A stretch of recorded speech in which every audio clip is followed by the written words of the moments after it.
எல்லோருக்கும் இனிய தமிழ் வணக்கம்.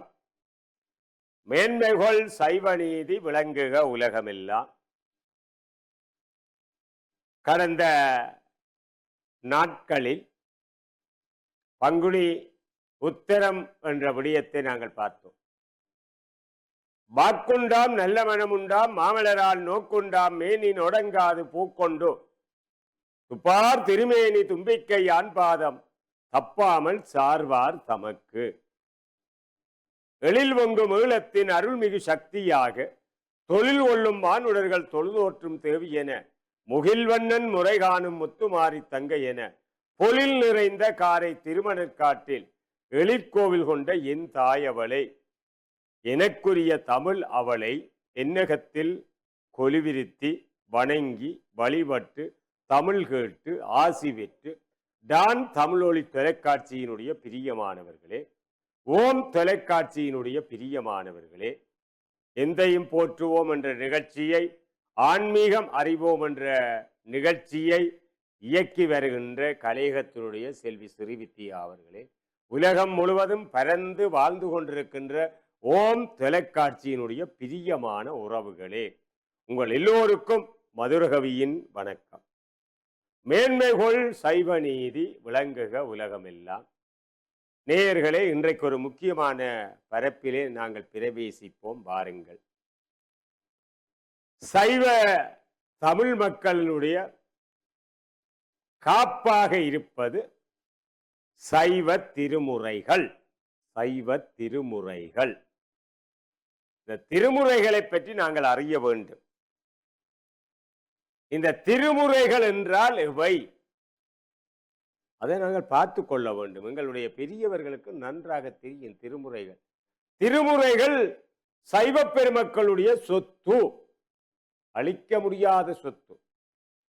அந்த திருமுறைகளாலே தான் உலகம் தலைக்கிறது, வளர்கிறது, வாழ்கிறது. இந்த திருமுறைகளை வரிசை கிரகமாக ஓத வேண்டும் என்பது நியதி. எது திருமுறை? தேவாரம், திருவாசகம், திருவிசைப்பா, திருப்பல்லாண்டு, திருப்புராணம், இவையெல்லாம் திருமுறை, சைவ திருமுறைகள். பஞ்சபுராணம், 12 திருமுறைகளையும் பஞ்சதோத்திரம் என்று நாங்கள் சுருக்கிவிட்டார்கள். 12 திருமுறைகள் எங்களுக்கு கிடைத்த அருமையான சொத்து நேயர்களே. இவற்றை பாடிய பின்னர் இந்த பஞ்சபுராணங்களை வரிசையாக பாடிய பிறகு திருப்புகழ் மற்றும் அடியார்கள் திருப்பாடல்களை கோயில்களிலே பாடப்படுகின்றன, ஓதப்படுகின்றன. ஓதுவார்கள் மூலமாக திருமுறைகள் செம்மையாக ஓதுகின்ற ஒரு வளமை எங்களுடைய ஆலயங்களிலே இருந்து வருகிறது. ஆகவே அதை நாங்கள் பேண வேண்டும், அதை பாதுகாக்க வேண்டும். நாங்கள் இந்த மண்ணிலே நல்ல வண்ணம் வாழ வேண்டும் என்று சொன்னால் திருமுறைகள் என்ற சொத்தை பக்குவமாக பேண வேண்டிய ஒரு தலையாய பொறுப்பு, தலையாய கடமை இந்து பெருமக்களாகிய எங்களுக்கு ஒவ்வொருவருக்கும் இருக்கிறது. திருமுறைகளை ஓதுகின்ற அந்த மகத்துவம் மெல்ல மெல்ல சால குறைந்து போவது போல் தெரிகிறது. நாங்கள் பார்த்து கொண்டிருப்பது சைவ திருமுறைகள். அடுத்தது இந்த முதல் 7 திருமுறைகளை தேவாரம் என்று சொல்லுகிறோம். திருஞான சம்பந்தமூர்த்தி நாயனார், திருநாவுக்கரசு நாயனார், சுந்தரமூர்த்தி நாயனார் பாடிய தேவார முதலிகள். இந்த மூவரும் பாடியவை தேவாரம். பாருங்கள், இந்த தேவாரம் பாடுகிற பொழுது எப்படி பாட வேண்டும்? இதை அறிய வேண்டும். இந்த வரிசையை நாங்கள் தெரிந்து கொள்ள வேண்டும். முதலாம் திருமுறை, 2ஆம் திருமுறை, 3ஆம் திருமுறைகளில் இருந்து சம்பந்தர், அவரை அடுத்து 4ஆம், 5ஆம், 6ஆம் திருமுறைகள் திருநாவுக்கரசு சுவாமிகளால் அருளப்பட்ட திருமுறை. அதைத் தொடர்ந்து 7ஆம் திருமுறை சுந்தரமூர்த்தி சுவாமிகளால் பாடப்பட்ட தமிழ் வேதம், தேவாரம். இவற்றை முறையாக பாடுவது திருமுறையாக அமைந்து விடுகிறது. முறையாக பாட வேண்டும். முதல் 7 திருமுறைகளையும் சம்பந்தர், அப்பர், சுந்தரர் பாடிய அந்த தமிழ் வேதத்தை நாங்கள் பாடத் தொடங்க வேண்டும். எனினும் இன்று திருத்தாண்டகம் என்னும் அப்பர் சுவாமிகள் அருளி செய்யப்பட்ட பதிகங்களே திருமுறைகளிலே முதற்கண் ஓதுகிற வழக்கமும் இருக்கிறது. திருத்தாண்டகம் எல்லா உலகமும் ஆனாய் நீயே, ஏகம்பமும் மேவியிருந்தாய் நீயே, நல்லாரே நன்மை அறிவாய் நீயே, ஞானை சுடர் விளக்காய் நின்றாய் நீயே, பொல்லா வினைகள் அறுப்பாய் நீயே, புகழ் சேவடி என்மேல் வைத்தாய் நீயே, செல்வாய செல்வம் தருவாய் நீயே, திருவையாறகலாது செம்பொற்சோதி. அப்பர் சுவாமிகளால் பாடப்பட்ட திருத்தாண்டகம். இப்படி பல நாங்கள் பார்த்து கொண்டிருப்பது நேயர்களே சைவ திருமுறைகள். சைவ பெருமக்களுடைய அழியாத சொத்து. அது மட்டுமல்ல, திருமுறைகளை பாடுகிற பொழுது குற்றங்கள் நீக்கி பாடல் வேண்டும். குற்றங்கள் இல்லாமல் ஓத வேண்டும். இந்த குற்றங்கள் என்று சொன்னால் எவை திருமுறைகளில் குற்றங்களாக காணப்படுகிறது என்று சொன்னால் பண் குற்றம். திருமுறையில பண் மிக முக்கியம். திருமுறை பாடுகிற பொழுது பண் பிரதானமானது. பண், எழுத்துப்பிழை, சொற்பிழை, பொருட்பிழை, நாசியால் பாடுதல், வாயை குகை போல திறத்தல், வாய் கோணுதல், அகமுகம் காட்டுதல், அங்கே கண்ணாடுதல், தலை நடுங்குதல், புருவமேறுதல், மிடர் வீங்கிதல் முதலியனவாகும். இவையெல்லாம் எங்களுடைய திருமுறைகளை பாடுகிற பொழுது ஏற்படுகிற குற்றங்கள். இவை நீக்க வேண்டும். ஆகவே திருமுறை என்றால் பார்க்க வேண்டும், திருமுறையை பாடுகிற முறையை பேண வேண்டும். அது மட்டுமல்ல நேயர்களே, திருமுறைகளை பண்ணோடு பாடுகின்ற சிறப்பை பற்றி திருஞான சம்பந்தர் பல இடங்களில் கூறியுள்ளார். திருமுறை பாட வேண்டும், தேவாரம் ஓத வேண்டும், ஏனைய பகுதிகளை பாட வேண்டும் என்று சொன்னால் அங்கே பண் முக்கியம். பண்ணோடு பாடுவதனால் திருமுறைகளுக்கு நாங்கள் எங்களாலே பெருமை சேர்த்துக் கொள்ளுகிறோம், நாங்கள் பெருமை அடைகிறோம். அங்கே சொல்லுவார், அதாவது நாதன் வேதியன் ஞான சம்பந்தன் வாய் நவிற்றிய தமிழ் மாலை. நாதன் வேதியன் ஞான சம்பந்தன் வாய் நவிற்றிய தமிழ் மாலை. ஆதரித்திசை கற்றுவல்லார் சொல்ல கேட்டு கண்டவர் தம்மை வாதி யாவிளை மறுமைக்கு இம்மைக்கும் வருத்தம் வந்தடையாது திருமுறை பாடினார். பாருங்கள், என்ன அழகான தமிழ், தெய்வ தமிழ், தமிழ் வேதம். அது மட்டுமில்லை நேயர்களே, பன்னியல் பாடவல்லார்கள் என்றும் பழியோடு பாவமிலாரே புகழ்ந்தும் பண்களால் தரம் பாடுவார் பலியிலர் பன்னாரும் தமிழ் வெல்லார் பரலோது திருப்பாரே, பரலோகத்தில் இருப்பாரே. பாருங்கள், என்ன அழகான மொழி, அழகான தமிழ். இவ்வாறெல்லாம் நாங்கள் பார்க்கிறோம். இவை பண்பாடுதலிலே திவ்யமான பலனை குறிக்கிறது. வெறுமனே சொல்லிய பாட்டின் பொருள் உணர்ந்து சொல்லுவார். செல்வர் சிவபுரத்தின் என்ற வரிகள் எங்களுக்கு அழகாக அந்த திருமுறைகளை பற்றி உரைக்கிறது. ஆகவே அந்த வகையில நாங்கள் திருமுறைகளை பேண வேண்டும். திருமுறைகளை ஓதுகிற பொழுது அந்த மரபில நின்று ஓத வேண்டும். திருமுறைகள் நமக்கு கிடைத்து விட்டது, தெய்வ தமிழ் சொத்தாக நாங்கள் பார்க்கிறோம். ஆகவே இவற்றை சைவ பெருமக்கள் உணர்ந்திருக்க வேண்டும், அறிந்திருக்க வேண்டும், பார்த்திருக்க வேண்டும், படித்திருக்க வேண்டும். அது மட்டுமல்ல நேயர்களே, பக்தி இலக்கியங்களான இந்த சைவ திருமுறைகள் மக்களை பாடாது பரம்பொருளான இறைவனை, சிவனை பாடுகின்றன. திருமுறைகள் தெய்வத்தை தானே பாட வேண்டும். ஆகவே அந்த தெய்வத்தை பாடுவதற்காக உருவானவைதான், எழுந்தவைதான் இந்த திருமுறைகள். மக்களை பாடவல்ல, மகேசனை பாடவல்லது. இறைவனை பாடுவது என்னும் பொழுது திருக்கோவில்களை பாடுவது என்பது பொருள் அல்ல. இறைவனை இறை அனுபவத்தை பாடுவது என்று பொருள். இறைவனுடைய அனுபவம், பக்தி பரவசம், அந்த அவனுடைய தெய்வீகம், அனுபூதி, இவற்றை பாடுவதுதான் திருமுறை. பக்தி இயக்கத்தை தோற்றுவித்து நடாத்தியவரும் என்று கருணப்படுகிற ஆளுடைய பிள்ளையார். இந்த பக்தி இயக்கத்தை முதலிலே ஆரம்பித்தவர், தோற்றுவித்தவர் என்று சொன்னால் ஆளுடைய பிள்ளையார் என்று சொல்லப்படுகிற திருஞான சம்பந்தர். அவர்தான் ஆரம்பத்திலே திருமுறையை தொடக்கினார். ஆளுடைய பிள்ளையாரை சிவன் அருளாலே ஞானப்பால் உண்டு, அவன் அருளாலே அவன்தால் வணங்கி அவனுடைய அருள் கிடைத்தபடியால தான் அவர் ஞானப்பால் உண்டார். 3 வயசிலே ஞானப்பால் உண்ட பெருமை ஞான சம்பந்தருக்கு இருக்கிறது. அதனாலேதான் ஞான சம்பந்தமுடையவராக அவர் விளங்கினார். சிவன் ஞானப்பாலை ஊட்டுமாறு தம் தேவியை வேண்ட ரிஷப வாகனத்தில் வந்து அங்கே தோணிபுரத்திலே நீராடிக்கொண்டிருந்த தந்தை சிவபாத விருதியரை காணாத பொழுது, அம்மையே அப்பா, அம்மா அப்பா என்று அங்கே அழத் தொடங்கிய பிள்ளைக்கு உடனடியாக சிவன் இடபாரூடராக பார்வதியோடு தோன்றி காட்சி கொடுத்தார். காட்சி கொடுத்தது மட்டுமல்ல, ஞானப்பாலை ஊட்டுமாறு சிவன் பார்வதிக்கு கட்டளையிட்ட பொழுது தேவியோ சிவஞான இன்னமுதம் அருள்ல சிவஞான இன்னமுதத்தை சம்பந்தருக்கு அருள பிள்ளையோ தெளிந்த ஞானம் பெற்று விடுகிறார். ஆளுடைய பிள்ளையார் தெளிந்த ஞானவானாக ஞானப்பால் உண்ட காரணத்தினாலே தெய்வத்தமிழ் தரவல்ல வல்லாளனாக மாறிவிடுகிறார்.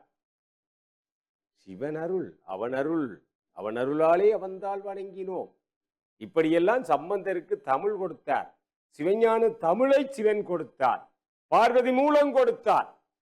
அதே போல ஞான சம்பந்தர் பெற்றது எத்தகையது என்பதனை சிவனடியே சிந்திக்கும் திருப்பெருகு சிவஞானம், பவமதனை அறமாற்றும் பாங்கினில் ஓங்கிய ஞானம், உவமையிலா கலைஞானம், உணர்வறிய மெஞ்ஞானம், தவ முதல்வர் சம்பந்தர் தாமுணர்ந்தார் அந்நிலையில். என்ன அற்புதமான மொழி பாருங்கள்.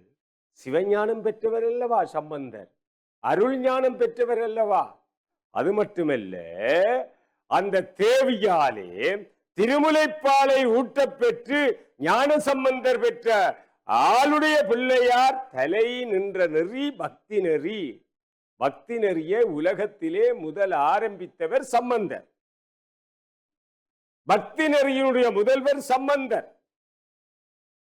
ஆகவே இத்தகையது சைவ திருமுறைகள். அப்ப நாங்கள் பேணாமல் இருக்கலாமா? ஒவ்வொருவருடைய இல்லத்திலும் இந்த சைவத்துறை திருமுறைகள் இருக்க வேண்டும், அதை பேண வேண்டும். தேவாரம், திருவாசகம், திருவிசைப்பா, திருப்பல்லாண்டு, திருப்புராணம், திருப்புகழ் மற்றும் மொழி சார்ந்த இலக்கியங்கள் யாவற்றையும் நாங்கள் சைவ திருமுறைகளுக்குள்ளே கொண்டு வருகிறோம். சம்பந்தர் திருக்கோவில்கள் தோறும் சென்று தொழுது இறைவனை ஏற்றி பாடினார், தலையாத்திரை செய்தார். தலையாத்திரை சென்று அங்கே இருக்கிற இறை மூர்த்தங்களை தெய்வ தமிழால் கற்பனை செய்து வர்ணனை செய்து பாடிய பெருமகன் சம்பந்தர். அது மட்டுமல்ல நேயர்களே, இறைவனை தொழுது உய்வதற்கு ஞானம் வேண்டும் என்று பாடுகின்றார்.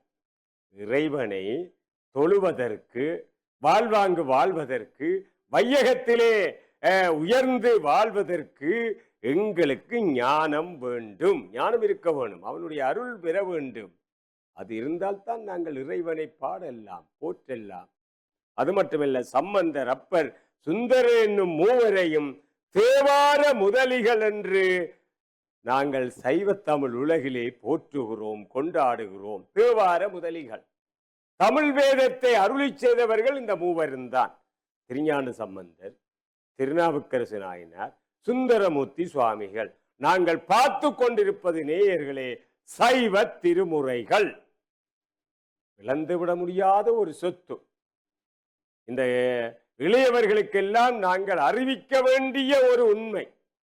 அது மட்டுமல்ல, இந்த மூவரும் பாடியது தேவாரம், தமிழ் வேதம். தமிழ் வேதம் என்றால் தேவாரம். நீங்கள் பார்க்க கூடாது. இந்த மூவரும் பாடியது தமிழ் வேதம். ஞானப்பால் ஊட்டப்பெற்ற வரலாற்றினை ஞானசம்பந்தர் மிக அழகாக தேவாரத்துக்குள்ளே பாடியிருக்கிறார். பேதையார் பொற்கிண்ண தடிசில் பொல்லாததென தாதையார் முனிவுரத்தான ஆண்டவர் தாதையார் குலையினை கழுமல வளர்நகர் பேதையால் ஆளவர்களோடும் பேதை ஆவலோடும் பெருந்தகை இருந்தாரே என பாடுகிறார். என்ன அற்புதம், என்ன ஆனந்தமயமான தெய்வீக மொழி தமிழ். அது மட்டுமல்ல, குழந்தையாக இருந்த போது சம்பந்தருக்கு தெய்வ தரிசனம் கிடைக்கிறது. 3 வயசுல சிவனை பார்வதியை பார்த்த பெருமகன். பாருங்கள், ஞானசம்பந்தருக்கு அந்த தெய்வ சரிதம் இடவாரூடராக ரிஷப வாகனத்திலே பார்வதி சமேதராக சிவபெருமான் தோன்றி காட்சி அளித்த அழகான தரிசனத்தை குழந்தை பருவத்திலே முதலிலே கண்டவர் சம்பந்தர். அவரால் தான் தமிழ் அந்த திருமுறை ஆரம்பிக்கப்பட்டது, பக்தி நெறி வளர்க்கப்பட்டது. அதே போல சேக்கிழார் சுவாமிகள் பாடிய சம்பந்தர் வரலாற்றிலும் இந்த உண்மையை நாங்கள் தெளிவாக உணர்த்தப்படுகிறது. அது மட்டுமல்ல நேயர்களே, அத்தெய்வ தரிசனத்தாலே கவரப்பட்டு அந்த தரிசனத்திலே தம்மையே இழந்து போகிறார். தேவாரத்தினுடைய முதலாவது பாடல், தோடுடைய செவியன் விடையேறியோர் தூவன் மதிசூடி காடுடைய சுடலை பொடி பூசியன் என் உள்ளங்கவர் கல்வன் ஏடுடைய மலரான் உரை நாள் பணிந்து ஏத்தி அருள் செய்த பீடுடைய பிரமா புறமேவிய பொம்மானுவனன்றே தோடுடைய செவியன் விடையேறியோர். சம்பந்தராலே பாடப்பட்ட முதலாவது தேவாரம், முதலாவது பாடல், முதலாவது திருமுறை, சைவ திருமுறை, தோடுடைய செவியன் விடையேறியோர். சிவபாத விருதியர் வந்து, உனக்கு பால் தந்தது, நான் குளிக்க போய்விட்டேன், நீ தனியே இருந்திருக்கிறாய், என்னை காணாத வேளையிலே அழுதிருக்கிறாய், அந்த அழுதையை போக்குவதற்காக உன்னை அரவணைப்பதற்காக யாரோ உன்னிடத்தில் வந்து ஆறுதல் சொல்லி உன்னுடைய அழுகையை நிறுத்தி இருக்கிறார்கள். அவர் யார் சொல்லு. இப்படி அதட்டி கேட்ட பொழுதுதான், தோடுடைய செவியன் விடையேறியோ தூவன் மதிசூடி காடுடைய சுடலை பொடி பூசி என் உள்ளங்கவர்கள்வன் ஏடுடைய மலரான் உனை நாள் பணிந்து ஏத்த அருள் செய்த வீடுடைய பிரமா பிரமோவிய பொம்மானுவன் என்று. என்ன அற்புதமான தமிழ்! தோடுடைய செவியன். அப்பா, தோற்றை காதல போட்ட தோடுடைய செவியன், விடை ஏறியோர், எருது விடை ரிஷபம் எருது மாற்றிலே ஏறி தோடுடைய செவியன் விடையேறியோ தூவன் வெண் மதியை சூடியவன், தூவன் மதி சூடி காடுடைய சுடலை பொடி பூசியன், காற்றிலே இருக்கிற சுடலை சாம்பலை மேனியிலே பூசியவன். அப்படிப்பட்ட ஒரு ஆள் தானப்பா எனக்கு வந்து மிஸ் திருமதியோட வந்து எனக்கு பால் ஊட்டினார். உடனே சம்பந்தர் சிவாத விருதியருக்கு விளங்கிவிட்டது. முதலாவது திருமுறையை தந்து சிவனுடைய தரிசனத்தை வர்ணித்து இந்த வைபவத்தை உடனே தகப்பனுக்கு அறிவித்தார். அற்புதம்! அவன் அருளாலே வந்தால் வணங்கி. சைவ திருமுறைகளுடைய தரிசனம் அதுதான். ஆகவே உள்ளத்தில் ஒளியுண்டாயில் வாக்கில் ஒளியுண்டாகும். வெள்ளத்தின் பெருக்கை போல் கலைப்பெருக்கும் கவிப்பெருக்கும் மேவுமாயின் பள்ளத்தில் விழுந்திருக்கும் குருடர் எல்லாம் விழிவெற்று பதவி கொள்வார். பாரதி பேசுவார். இவ்வாறாக இந்த தமிழுக்கு இருக்கிற சிறப்பு அதுதான். சைவ திருமுறைகள் என்றால் தமிழ். ஆகவே அந்த வகையிலே இந்த தேவாரம் மட்டுமல்ல, ஏனைய பாடல்களையும் நாங்கள் பார்க்கிறோம். அந்த வகையிலேதான் சம்பந்தர் கண்ட தரிசனம் இத்தகையது. செவியில் தோடு, தலையில் வெண்மதி, உடம்பெல்லாம் வெண்ணீறு, இவற்றோடு விடையேறும் தரிசனம், காடுடைய சுடலை பொடிபூசி என்ற முதலாவது திருமுறை பாடலிலே அழகான தரிசனம், அற்புதமான வர்ணனை, இவற்றையெல்லாம் தந்த சம்பந்தரை போற்றி நாங்கள் இவ்வளவு நேரமும் பார்த்த சைவ திருமுறையில் மூழ்கிய உங்களை வாழ்த்தி மீண்டும் எங்களுடைய சைவ திருமுறைகளை நாங்கள் கரம் பற்றுவோம். இந்த மண்ணிலே நல்ல வண்ணம் வாழ்வோம்.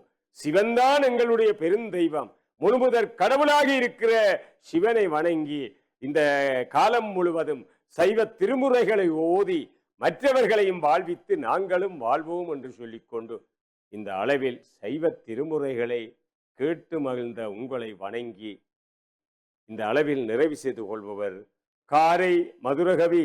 வணக்கம் நேயர்களே.